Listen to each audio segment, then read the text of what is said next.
Good evening and welcome to Chesterfield Railway Modellers Club Night.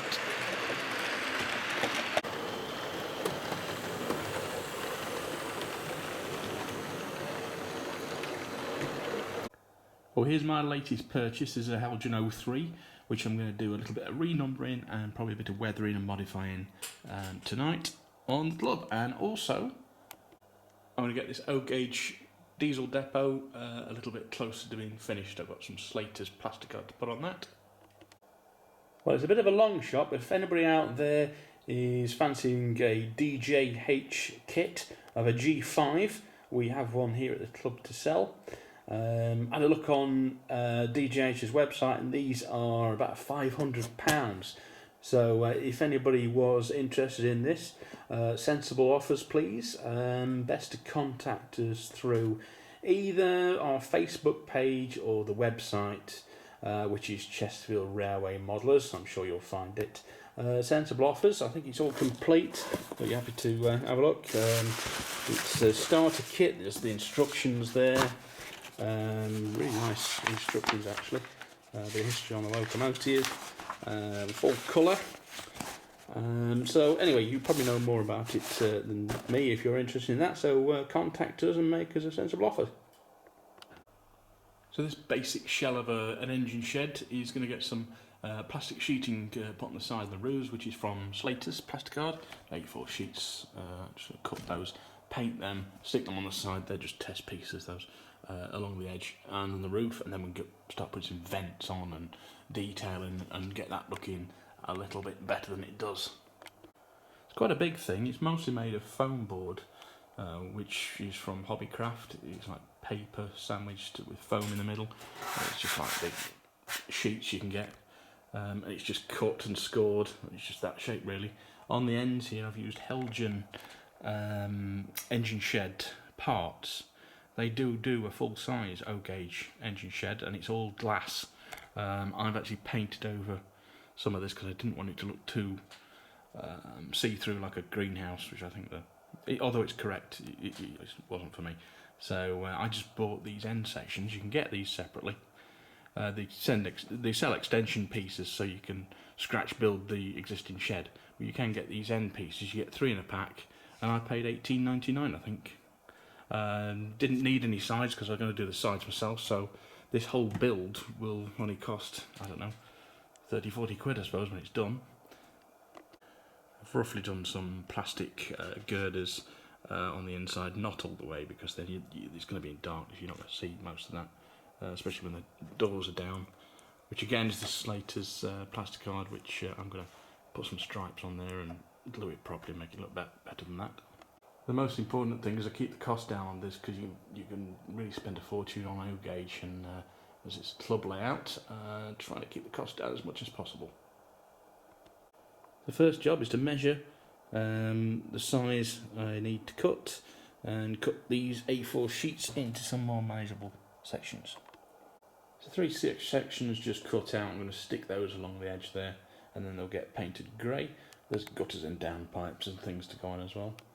Just using my paint to weigh that down whilst that glue dries. Side pieces are now stuck, and I've just scored the top of one of these A4 sheets just down there with a knife, folded it over. I'm going to have to put another bit on the end there at the back, but that's the most important bit is this, because this is the front side you're going to see. So I'll get that glued down as well. Glue I'm using is just this cheap all-purpose adhesive from Wilko's. It's the stringy stuff I don't usually like, but as it's a building, it's not going to matter too much. So that's most of this side of the roof covered. We can always trim it down where it doesn't join, but it should be fine, I think, when it's painted. I've left a little gap for the guttering, and I've got some grey paint. I just didn't quite get enough, so I've got some patches just to fill in there. But as I say, that's the back side anyway, so you're not really going to see that, and just at the end there as well. So 4 sheets I got at Doncaster Exhibition, just about done it. It's gone a bit higgledy-piggledy at this side, but to be honest I quite like that effect. It makes it look probably more realistic. And might add some patches to this side to make it look kind of similar, a bit more rustic. So I ordered this a few weeks ago from Jeffrey Allison's shop in Worksop. Nice little shop, particularly for second hand, if you get a chance to visit him. I took some 00 gauge in actually to exchange for this. I'm very happy with it so far, but I'm going to make a few modifications because I prefer the tops numbers, so I've got some transfers to change. I also want yellow coupling rods, which I'm going to change, and I think probably black buffer beams I'm going to do as well. I've seen a photograph of a real one which I'd like to make it look like. But first things first, I haven't tested it yet, so I'm going to get that on the test track. Now, I've already bought from Daypol this O-gauge conflat A, which I'm going to make into, or I've made into, a shunter's truck. These were put in front of O3s, so it made the track diagrams work at large stations because they weren't long enough to actually make them work on their own, and they also use them for rubbish. And as you can see, I put some bits and bobs on there. There's a sleeper, chain, old tin of paint, and so on. So that'll be its shunter's truck. And if I also wanted to put a container on there, I think I could still slip one on top of that and use that with steam locomotives. And I've weathered that up, so I just need to weather the locomotive up to look like that, really. And there's my box of bits which I've brought to do the locomotive. I'll show you what the metal polish is for later. So getting the O3 out of the box, they always come with these like MDF plinths at the bottom. It's really useful. They actually screw them to them, so you need a screwdriver to get them out, but it just means they don't get damaged in transit, which is quite handy. Just need to find a screwdriver now. Well, I would say these Heljan 03s are a better quality than the Daypol 08s, as much as I like the Daypol 08s, although they are more expensive as well, so it swings and roundabouts really. But I'm really impressed with the look of this thing. It's very heavy, much heavier than the 08. Well, I think they are, certainly for the size it is anyway. Nice detail in the cab it's got. Look through the window there, I probably need to get a guy in there. Colour's nice. This is the one with the, I think they call that the flower pot exhaust. They do a different style as well, conical I think. So just downloaded this photo from the internet, just copyrighted, which is why it's got that on the top, but it'll do for my purposes. That's the sort of thing I'm going for. Sort of weathered look, black buffer beams, yellow coupling rods, tops numbers, etc. I think it pretty much matches in with the one I've got. Right, so we've got her on the test track. Scott, can I use your hand to... Thank you. If you can start her up, see if she works.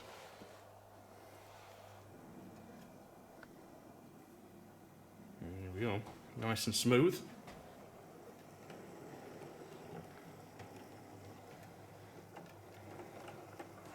See, I've got it coupled up to the conflat wagon. So that's good in that direction. Let's see if she goes the other way. This is just analog, of course, at the moment. I might DCC it in the future. Well, I say that's a good runner.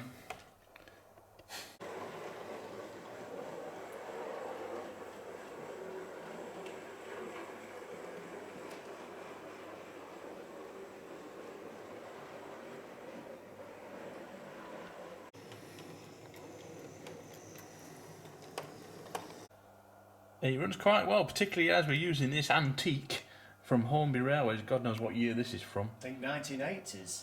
Probably before that, yeah. At least, isn't it? But actually, it's working quite well on that thing. Right, so first job is to remove the printed numbers, and for that I'm going to use this metal polish, which I found works quite well on a cotton bud.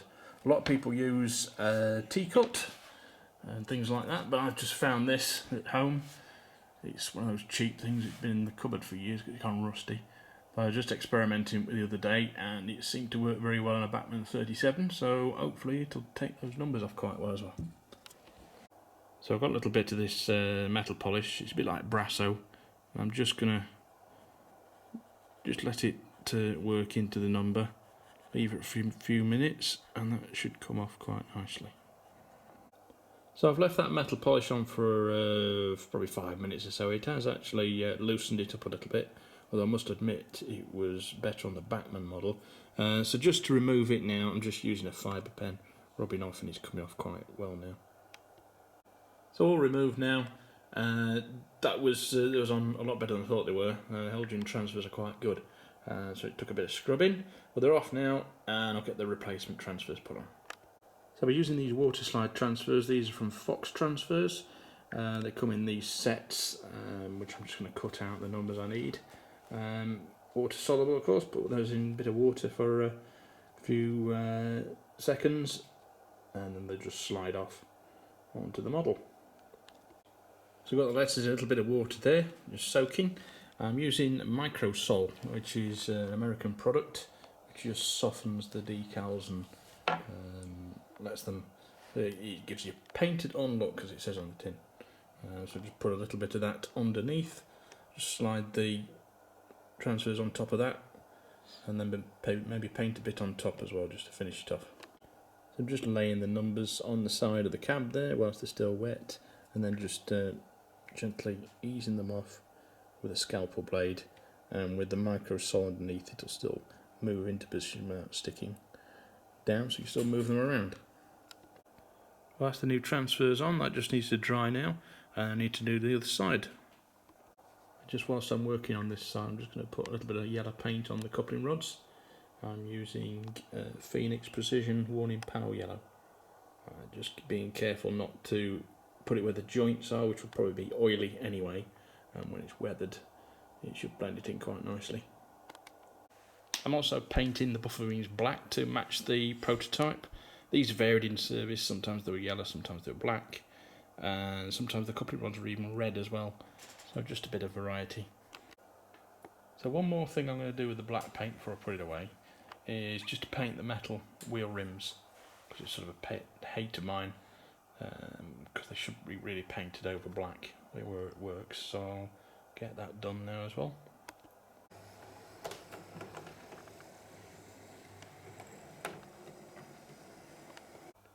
One other thing I have done is touch up this grill at the front here, which was yellow, with black paint, because a lot of photographs show them as black. Whether they were or whether they were just dirty or not, I don't know, but I think that looks a little bit more like the photographs I've seen. So all I've got for weathering is pretty simple. I favour these Phoenix Precision colours. So I've got a bit of roof dirt, got a bit of frame dirt, track dirt, and weathered wood, which is probably my favourite colour. And some white spirit. That's not actually thin, that's actually white spirit I put in there. But I'm just going to basically paint all the black bits a dirty brown.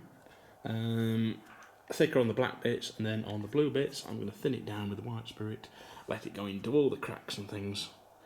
And that's as simple as it is really, my weathering. I don't use an airbrush or anything. I've got an airbrush, but I find this method quite effective anyway. So I'm basically just slapping it on. It works quite well on this checker plate area on the running board here. Let it run into the gaps.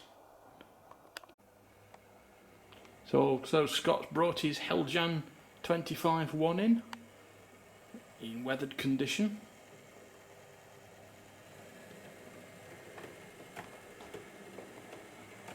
Been renumbered, has it, as well? Yes, it has. Yeah. Yes. Got out just recently at Christmas time. I bought that. So Yeah. I think it's an earlier Heljan. It's because the ones with the centre doors aren't easy to get hold of at the moment. No, they don't. No, you can only get the one with the big 3 windows. That's right. Yes. 253s are they, or something like not that. sure. Yes. So this is kind of a hard to get hold of kind of spec. Yeah. But it runs very well. Yeah, it does. I got it from Jeffrey Allison's at Workshop. Yeah. They're Same place I got my 03. Yeah. So I basically use the same paint, that weathered wood, just thinned down and just brushed across the top there, just to tone down the paintwork.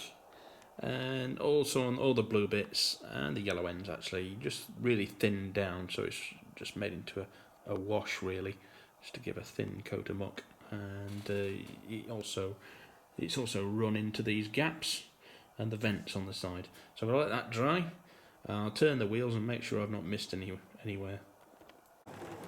And that's finished now. So that's dried up, and that's all I'd do for weathering locomotives really. I might just put some matte varnish on it. That's pretty much done.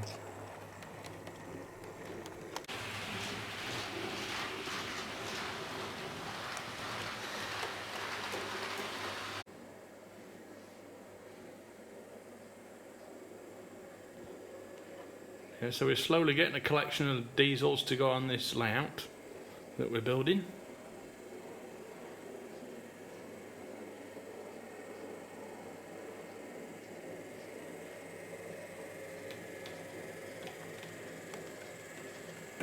There's a man in the cab as well. That doesn't cover standard, does it? That's been added. Been added on, that has. And snow ploughs.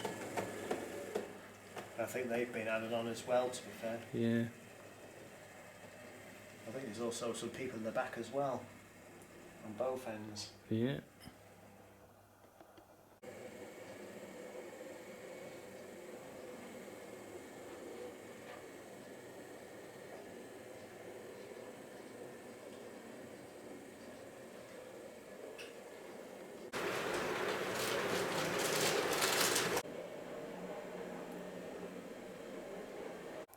It's time for our weekly segment we call Talk to the Hand with Scott.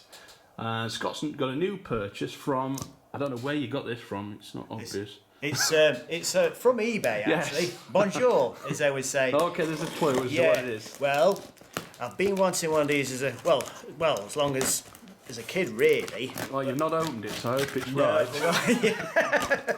Yeah, well, I saw it the other day on eBay, which was a good purchase.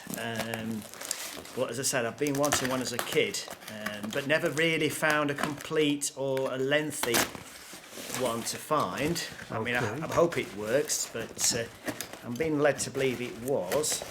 Okay, well, you got us intrigued. So, but it's not actually English. So it's not English, a bit more continental, but. Hopefully, if I can find the one, is that the weighty one? I think it is. And hopefully, my drums will roll. It is none other than the French. Oh, it's a bullet train. Oh no, no, it's the TGV, the French SNDF TGV, and this one's actually made by Lima. I remember Lima. Yeah. I think a lot of us remember Lima. Yes. Apparently, though, for some reason, the Limas of the UK seem to be far different to the continental versions. Yeah. I'd say there are far better continental versions, but... is it the old-fashioned motors? Or yeah, I would say probably it's got like probably a pancake motor in it, possibly, but it's got nice working pantographs as... No, I don't know anything about French trains really, but we've got double pantographs on there. Yes. Nice. Yes, we've got nice pantographs there. But normally, you usually find on the... There was one to do with GF, who is another French maker, but their pantographs are very plasticky, and even the modern ones on a train set level are plasticky. But these are actually proper metal, so these are very good quality. But a lot of them I see are normally like a 4-car set and really short. Right. And this one, somebody who was owned it is starting to get a few more coaches to make it a reasonable length. Right. So this will be what I really wanted. Yeah. So how many cars do they have in real life, though? Is it? Probably about 8. Right. You know, depending, and sometimes they double up because these at the front actually open out. Oh, so like the the Voyagers that we have, or the Meridians we have in the UK. You can couple them up and make them even longer, so for longer journeys. But they're actually won world records, even the later ones. I mean, I think something in the region of 500 miles per hour. Yeah. Compared to, and I don't think it's ever really beaten really in electric terms, apart from obviously the bullet train maybe is probably beaten it as well. So brilliant. So we've got the rest of it to get out as well. Yes, definitely. Let's have a look at those. So talk to the hand. So we've got the coaches out. How many coaches we've got in total? There's 4 there. 1, 2, 3, 4, 5, 6. Right. 6, and then the 2 end cars. And these are the shared bogies coaches, aren't they? Like, that's right. It's basically to keep... The theory is, what it's basically is if there was an accident, it keeps the whole train together rather than it being split apart like they are on UK railway. Right. So is there one power car then? One powered? Yes, this will be the heaviest one. Clearly is the power one, which is that one, and then the other one. Even though it's some weight, but it's a dummy one. Yeah. So how do they clip together then? What sort of couplings they got? You've got like that kind of. You've got a hoop there. Okay. And then you've also got as well. You also have a hook on one end. Yep. And then to join the other two cars, you've got like a clip mechanism to go attached to the bogies. Right. So basically, you can see there's a little. So inside there, you can see there's an actual bar there. So you just clip them into there. You see, so it keeps everything together. Right. Well, shall we get them on Hasland layout and see if they're on? We will do that now. Yes, definitely. So.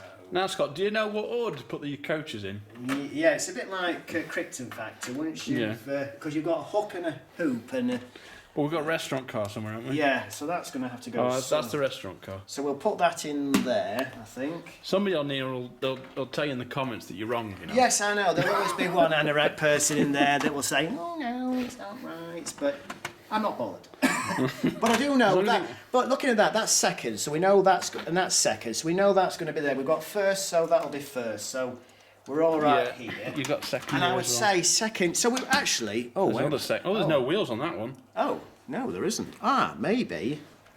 Is it meant to be like maybe that? Yes, it'll go there. Oh right, okay. You see. Yeah, see. The plot thickens.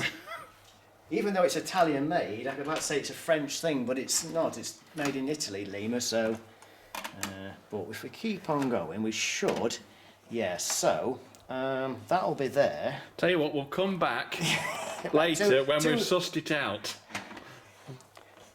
Some considerable time later. I know why. I know why. Tell you what, whilst you're doing that, I'm going to show the people something I've been doing. I bought on eBay this BR tail lamp, which was a rusty mess. I only paid about 30 quid for it. Didn't expect to win it actually. But I thought I'd try and do it up a little bit. I've given it one coat of Hammerite, and it still looks a bit of a mess, but I'm going to give it another coat tonight and see if we can make it look a little bit better. So what have we got to do now? So I've got to take that out and move it up a bit so that then the next middle bogie can fit on to the next one, because they won't go. Basically, you've got a rod in between, and so you need to have it up like that. Right, okay. I've called this C.R.M. Friday, although it might not go up until Saturday. This is why, I think. Right, well, I'm going to get painting this lamp, and I bet I'll get that finished before you get your TGV running. Scott, I've finished painting this lamp. Are you ready yet? Let's see if it was worth £165. What's that noise? That's our full volume. Sacre bleu! That's French for it's working. The scale 200 mile an hour, that. That's pretty good, actually. I think so.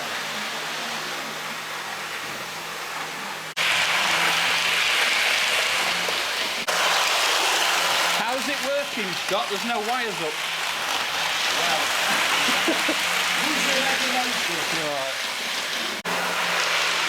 I'm surprised how steady it is around the corners and things, and not coming off. It's relatively quiet as well.